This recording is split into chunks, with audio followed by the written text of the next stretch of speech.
Dakafanana, dakafanana, dakafanana, dakafanana, dakafanana, dakafanana, dakafanana, moe, fanana, fanana,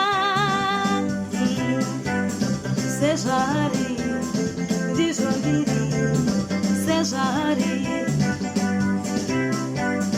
Sejari, dizondiri, sejari, diri muchene, dakarurama, dakafanana, diri muchene, dakarurama, dakafanana, dakafanana, dakafanana, dakafanana.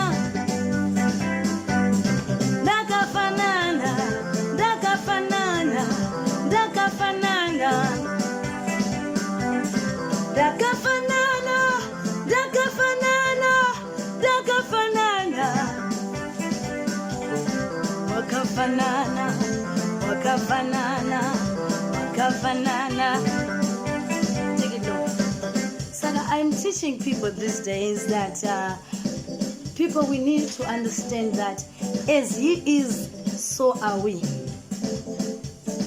As He is, so are we. In the book of Genesis, the Bible, we were created in His likeness. God says, let us now create men in our own likeness. By chapter 300, and then men 4. But it's no far kuti Jesu akauya akatidzoreredza pachinzvimbo chedu chekubwinya, akatiisa panzvimbo yedu. Kana wakagamuchira Jesu, izvi ndizvo akagamuchira Jesu izvi. Tiri vatsvene, takarurama, dakafanana, dakafanana, dakafanana, wakarurama, uri mutsvene, wakafanana. Saka minister, ndanga ndichitaura nenyaya yesubconscious, kuti chinoita kuti urambe kuti hausi mutsvene, hauna kururama kana kuti hauna kufanana naJesu, inyaya yekuti you are still sin conscious.